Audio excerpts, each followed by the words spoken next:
అందరికీ praise lord. అందరికీ వందనాలు. Welcome to praise YouTube channel.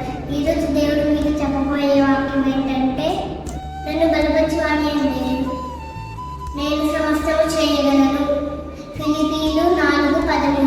క్రీస్తు నమ్మిన వారిని బలపరిచేది క్రీస్తు ఒకడే. మనం క్రీస్తు నమ్మిన వారం కాబట్టి మనం ఎన్నో కార్యాలు చేయాలి. అవేమనగా పేదలకు కనికరించాలి, లేని వారికి సాయం చేయాలి, సంఘంలో మనం పరిచర్య ఎక్కువగా చేయాలి, క్రీస్తుకే మహిమ అన్ని కలగాలి. ఈ ఉదయకాలం నేను మీతో చెప్పబోయే వాక్యం అనగా క్రీస్తును నమ్మి బాప్తిజం పొందాలి.